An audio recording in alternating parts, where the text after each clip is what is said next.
Hello बच्चों, welcome to अपना physics. तो आज से हम लोग शुरू कर रहे हैं क्लास 10th फिजिक्स।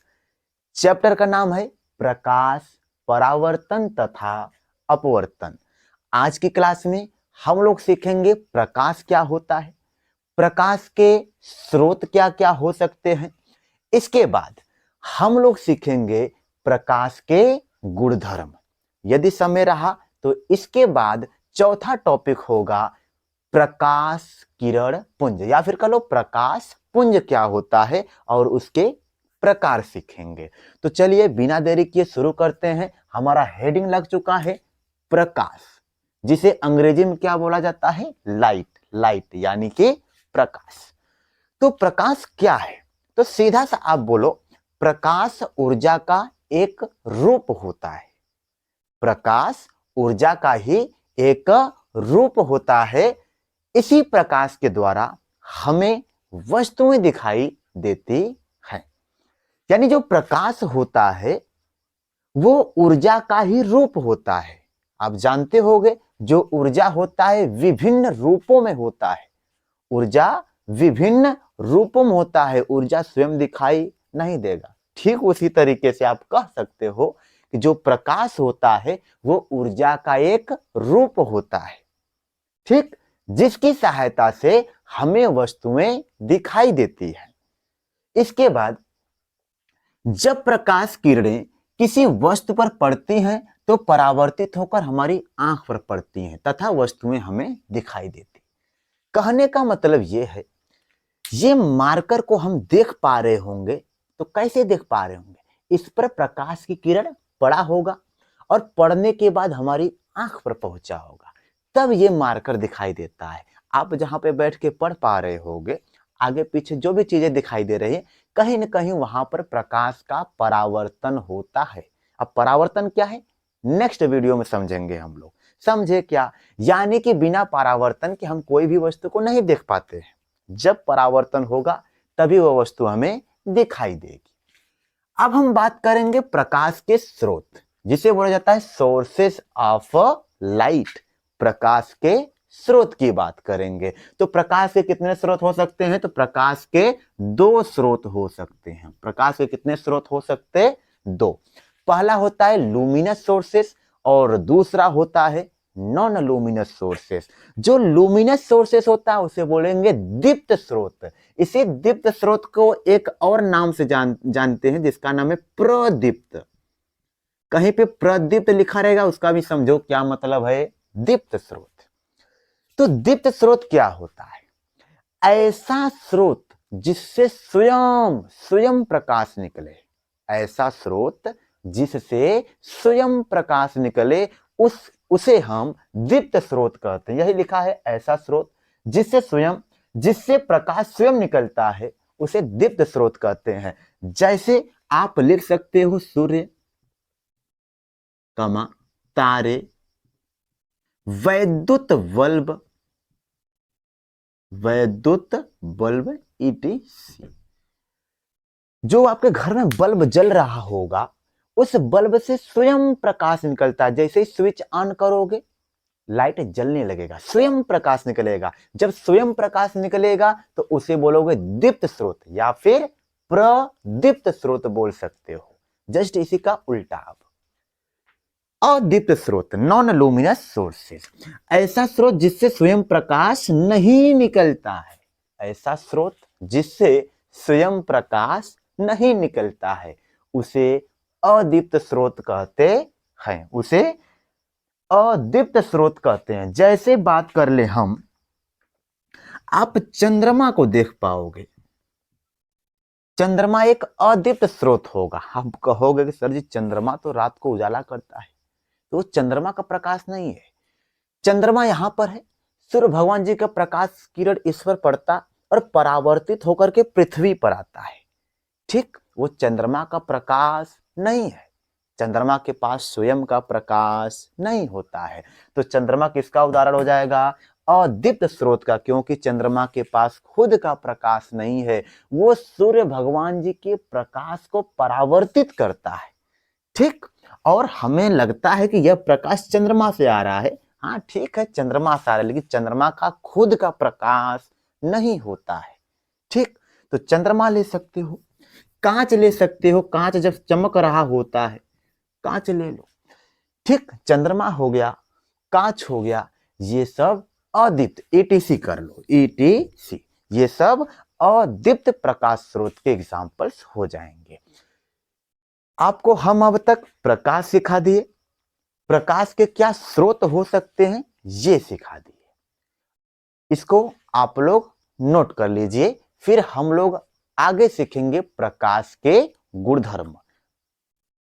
अब हम लोग सीखेंगे प्रकाश के गुणधर्म। तो प्रकाश के गुणधर्म, प्रॉपर्टीज ऑफ लाइट। तो इसमें पहला गुणधर्म है, सामान्यतः जो प्रकाश होता है वह सीधी रेखा में गमन करता है। जो प्रकाश होता है वो सीधी रेखा में गमन करता है। यह पहला प्रॉपर्टीज याद कर लेना है। दूसरा गुणधर्म क्या है, प्रकाश को चलने के लिए, प्रकाश को चलने के लिए किसी माध्यम की जरूरत नहीं होती है। यदि आप पढ़ाई कर रहे होगे तो पता चलता होगा, जो ध्वनि होता है उसे चलने के लिए एक माध्यम की जरूरत होती है। आप भी पढ़ाई करने स्कूल जाओगे, साइकिल से जाओगे, एक माध्यम चाहिए, लेकिन प्रकाश ही है जिसको चलने के लिए किसी माध्यम की जरूरत नहीं होती है। यानी कि जो दूसरा गुणधर्म है वो है प्रकाश को चलने के लिए किसी माध्यम की जरूरत नहीं होती है। समझ गए होंगे। तीसरे गुणधर्म की बात करते हैं, प्रकाश वैद्युत चुंबकीय तरंग के रूप में चलता है। ये आपको याद रखना है, जो प्रकाश होता है वैद्युत चुंबकीय तरंग, अंग्रेजी में बोले तो इलेक्ट्रोमैग्नेटिक वेव्स के रूप में चलता है। जो लाइट होता है वो इलेक्ट्रोमैग्नेटिक वेव के रूप में चलता है। हिंदी में प्रकाश वैद्युत चुंबकीय तरंग के रूप में चलता है। ये हो गया तीसरा गुणधर्म। चौथे गुणधर्म की बात करें तो निर्वात में प्रकाश की चाल, यानी speed of light in vacuum, प्रकाश की चाल निर्वात में, जहां पर वात यानी हवा भी न हो, निर्वात यानी जहां पे हवा न हो, वहां पर चाल 3 गुणे 10 की घात 8, 3 गुणे 10 की घात 8 मीटर प्रति सेकेंड होता है। ये हो गया चौथा गुणधर्म। ये भी आप एक गुणधर्म से लिख सकते हो, हम तो नहीं लिखे हैं, लिख सकते हो। अलग अलग माध्यमों में, अलग अलग माध्यमों में प्रकाश की चाल अलग अलग होती है। अलग अलग माध्यमों में प्रकाश की चाल अलग अलग होती है। पांचवें गुणधर्म की बात करें तो दृश्य प्रकाश का तरंग दैर्ध्य, दृश्य प्रकाश का तरंग दैर्ध्य 4000 एंगस्ट्रॉम से लेकर 8000 एंगस्ट्रॉम तक होता है। कहीं कहीं पे थोड़ा बहुत ये वेरी करता है। आप जो सीखोगे, जो किताबों में दिया होगा सही होगा, तनी मनी वेरी करते रहता है। दृश्य प्रकाश का तरंग दैर्ध्य 4000 एंगस्ट्रॉम से लेकर के 8000 एंगस्ट्रॉम तक होता है। ये कुछ हम आपको प्रॉपर्टी सिखा दिए। कुछ और बोले तो प्रकाश पारदर्शी माध्यम जैसे कांच से पार निकल सकता है, लेकिन अपारदर्शी माध्यम जैसे लकड़ी से पार ना निकल सकता है। समझे क्या? तो आपको ये हम सिखा दिए प्रॉपर्टीज ऑफ लाइट, यानी प्रकाश के कुछ गुणधर्म हो सकते हैं, वो आपको हम सिखा दिए। आई होप कि आप पढ़ाई कर रहे होगे अच्छे से, मस्त से पढ़ाई लिखाई करो, क्योंकि बिन पढ़े कुछ होने वाला नहीं खो। अब अच्छे आगे बात करते हैं। प्रकाश पुंज जिसे बोलते हैं beam of light, beam of light, प्रकाश पुंज क्या होता है? तो सीधा सा प्रकाश पुंज, प्रकाश किरणों के समूह को प्रकाश पुंज कहते हैं।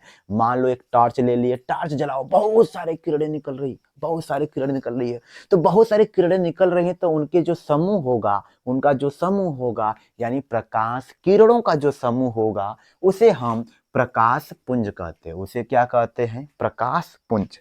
प्रकाश किरणों, देखो वही हम आपको दिए भी हैं लिखे, प्रकाश किरणों के समूह को प्रकाश पुंज कहते हैं।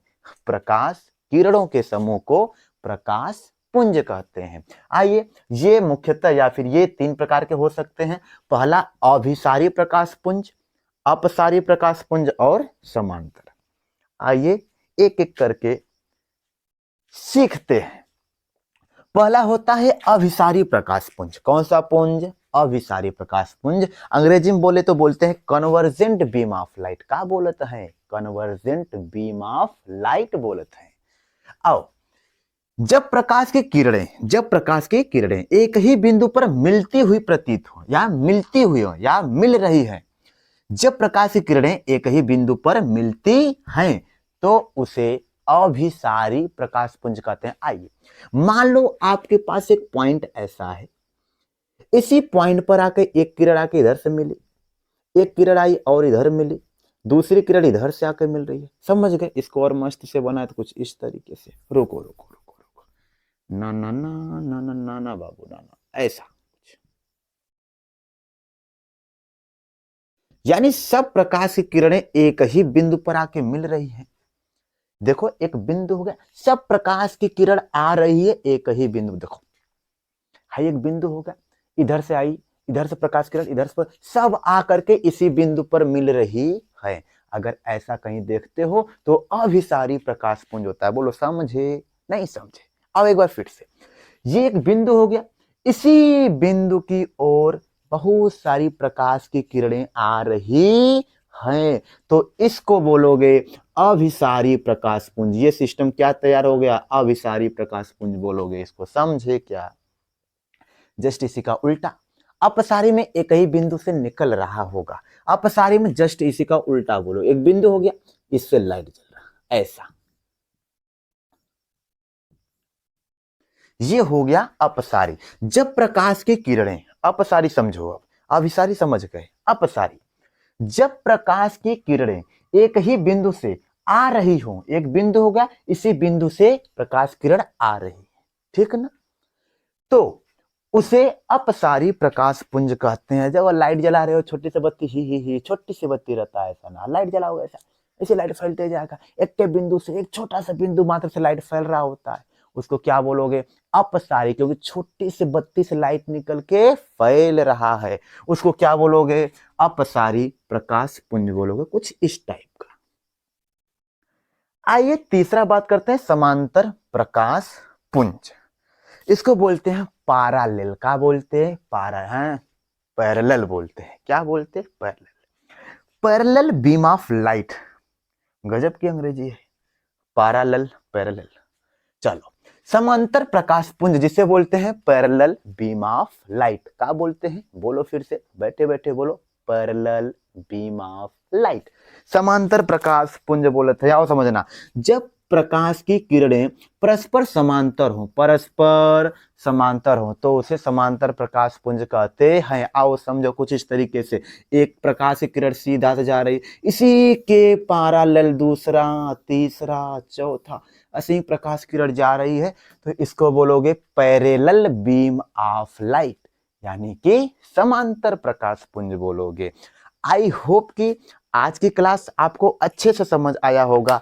यदि समझ आया तो कमेंट में नाइस, गुड लिख कर जाना। मिलते हैं नेक्स्ट वीडियो में, तब तक के लिए पढ़ाई करते रहें। All the very best.